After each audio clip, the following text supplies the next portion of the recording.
Happy hobby. I'm Dave Gunnis. If you're a sports card collector in the year 2023, this is the YouTube series for you. Make sure you subscribe to this. We talk about low budget collecting, how to collect with a low budget. What are some of the things you can target? What are some of the things you can try to do to make sure to improve your collection, basically, with a low budget? That's what today's series is actually all about. Today, we're setting your hobby goals for the year of 2023. Now, what does that mean? Yeah, I want more cards. That's my goal. I want more cards. I want all of them. I want to collect all the cards. All of them. That's not a goal. So what do I mean by I want to help you set your card collecting goals for 2023? What I mean is I want to help you kind of focus your collection a little bit better so that you're not wasting money or wasting time on things that maybe next year or 2 years from now you're not really interested in. So I want to try to help you because when you do that, then you can make the things you do focus on much better.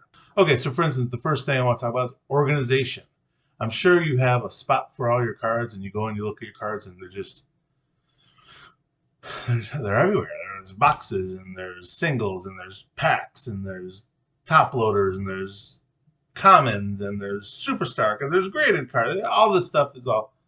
So you want to have a better organization. So one thing I'd like to suggest to you is IKEA actually has a set of drawers, a little stand, a little nightstand that they sell relatively cheap. And the three bottom drawers on this set of drawers fits a 3-row box perfectly.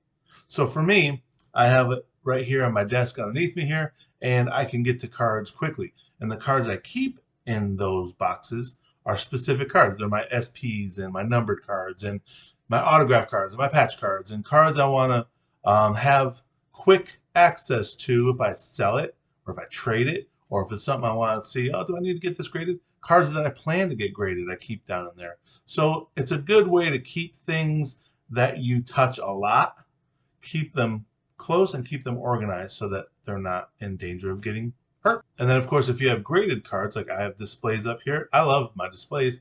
Get a display for your graded cards. So it might not be it might be more of these, it might be a smaller one, but get something where you can hang it up. And now you're not messing with your slabs all the time, possibly scratching them up. Now you have them up. Nice display. So the second thing I want you to think about is the vintage cards you might want to buy over the next year. Which players or which cards do you think you should get sooner than later? And what I mean by that is, obviously, I would love to have a Babe Ruth card. Probably not going to be getting a Babe Ruth card the next year. That might be a future goal down the line.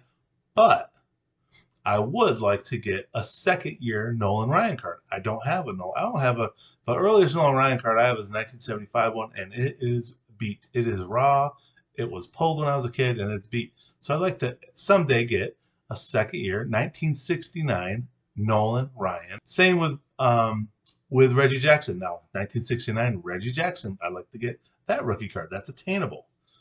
So when you start listing off a handful of the vintage cards you'd like to buy, then as the year rolls on, if you go to a show or if you say you sell something and it's got that chunk of money you can then put towards one big card. Now you have this list of vintage cards you can consider go getting. The third thing, you also want to budget for your new cards versus your old cards. And what I mean by that is new cards, maybe it's singles you're buying from this year. I'm a Wander Franco fan. So I was buying Wander Franco cards on eBay. Every now and then I find a single that I didn't have that I thought was really cool, maybe from Topps Pro Debut or a Bowman card or something like that, or an insert that I didn't have. So I would buy that. Well, if you plan this out, now you know you don't want to blow your money on a card that is a player that you kind of like, but you could have spent that money on a cool card of a player you really like. And then I say that budget new cards versus old cards.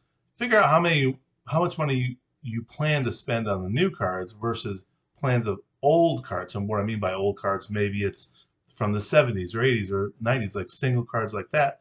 Maybe they're just not something you could buy in a box or a blaster or something right now. You'd have to go onto eBay or go to a card store or somewhere online to buy that card singularly. So if you want to have a game plan, do you like more new cards? If you like more new cards, then budget more towards the new cards, and maybe none towards the old cards, or vice versa. If you're really only about vintage, which a lot of our viewers really are more about vintage cards, then they would probably budget more towards the vintage cards, vintage singles specifically. Now we're talking about singles. The next thing I want to talk about is budgeting wax, buying wax versus buying single cards.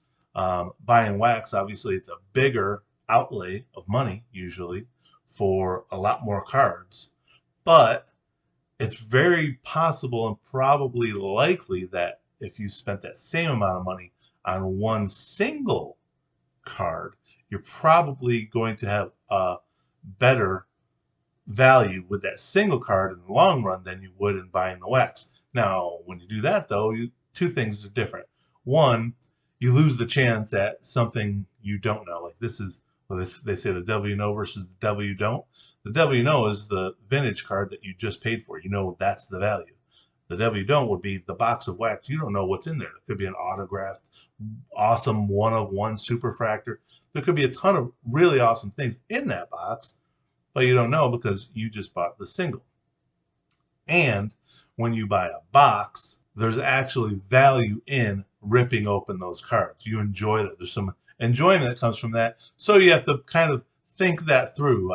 Do I really enjoy opening a box enough to not buy a single this time? And then there's also, if you buy a box and you don't get the card you want, then there's also the loss of the value of buying a card you love, a single of it, a graded single maybe, and putting it in a display and seeing it frequently. That there's value in that. Now the fifth thing I want to talk about is selling cards. Plan on what you want to sell this year.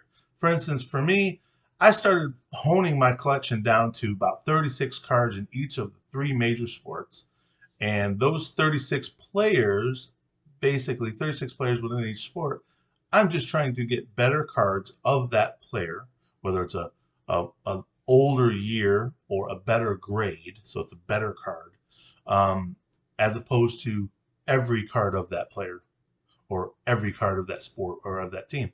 I like it doing it like this way. To me, it's more enjoyable. Some people do it different ways, but if you plan on honing your collection down, you're probably going to have a lot of cards that are no longer part of your plans. So now you want to plan on selling those cards. Something that's really cool is you plan on selling those cards, whether you sell it on Facebook Marketplace, which is a great way to sell large boxes of cards as opposed to trying to sell it on eBay and then asking somebody to pay 25 bucks in shipping, which they're not going to do. So you can sell it on Facebook Marketplace and they can just come and pick it up. So once you sell it there, now you can take that money and buy a really nice single card or a couple cards or a box of cards or something. But you've taken that set of your collection that you're not really using much of and you're turning it into part of your honed focus collection. So that's a good thing. Now maybe you just want some ideas of some subsets to collect. Maybe there's specific things you just want to start collecting, but you don't know if you want to get into all the different sports, or maybe it's you just like your players or your team or an era, a specific era. Maybe it's the 60s, maybe it's the early 70s. So maybe you think of subsets you like to collect. Like for instance, one of my favorite subsets is the 1970 Sporting News All-Star, top Sporting News All-Star. Those cards are so cool. I had the Pete Rose, I had a really nice Pete Rose slab that got graded a PSA 1. It was really nice. Not really, but it was a really cool looking card. Didn't get a great grade, but there's that. There's Hank Aaron in that same set. So now you can think about buying those cards from that specific subset. Now you've got a collection of that subset, which is pretty cool and fun to collate and try to collect. One thing I really want you to think about too is remember, you have the rest of your life to collect. So when you're making your goals for this year, don't think about it. I talked about the Babe Ruth earlier. I would like to someday get a Babe Ruth card.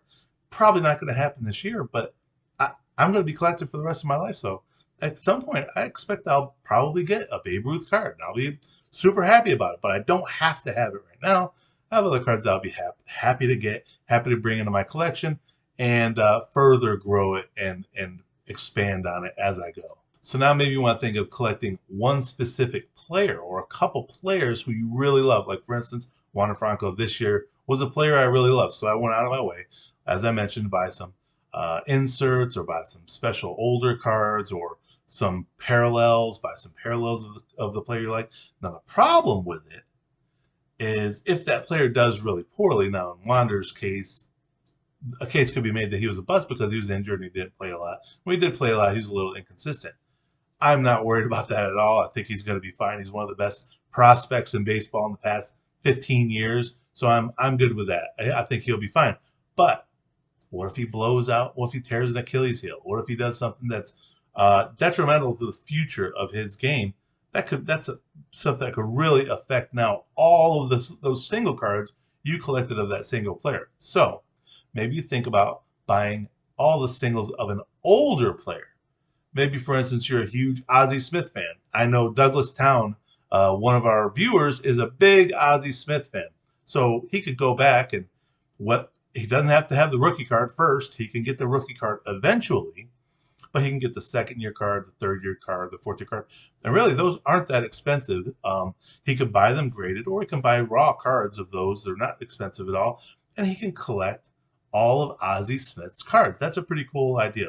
It's a fun way to hone your collection and not be super expensive in doing it. And then one other idea I want to give you is think about buying a base set or collecting a base set of one particular year. Like, for instance, I was born in 1971. So I think it would be kind of cool to go and get the entire 1971 Topps series. And I say get, I don't mean like buy it all at once, which you could do, but wouldn't it be fun to try to collect it? They're so cheap. The singles of those cards are so cheap.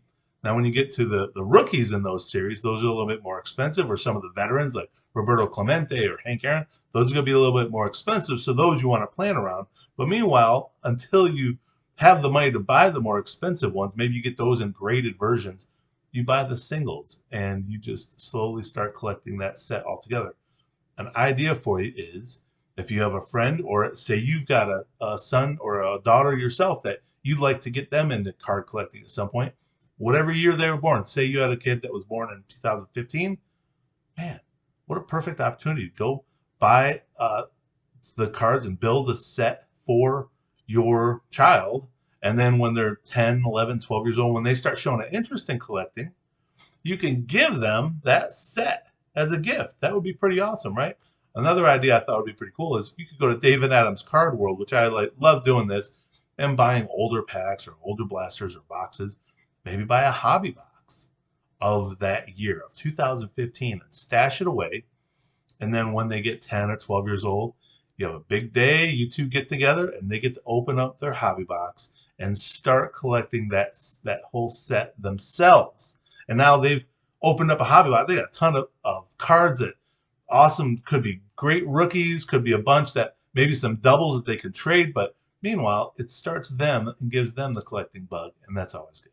So the ninth card collecting goal I really want to impress on you is to be responsible this year. Let's make sure you're responsible. Don't overspend. Don't extend yourself on getting cards. Again, we're going to be collecting for the rest of our lives. So if it's something you can't get right now, wait a month, wait a couple months. Maybe you're waiting to the end of the year. Maybe you can get it then and you plan on it. But don't overextend yourself to where now card collecting hurts you. It injures you. It injures your wallet. It injures your relationship with somebody because they're mad that you're going nuts with all these cards. So consider that. Be smart about your card collecting and be responsible. So that's the ninth one I wanted to share with you. That one really, that should be number one maybe, but I just want to make sure I slip that in towards the end. So now I want to hear about what are your hobby collecting goals for 2023. What are you going to do in 2023? What's different this year that you didn't do last year? Or maybe what did you do last year that you're going to continue on this year and really make it even better? I want to know. Hit me in the comments. I want to hear about it. Whatever you do, I know one thing you're going to do is one of your goals is going to be to have a happy hobby.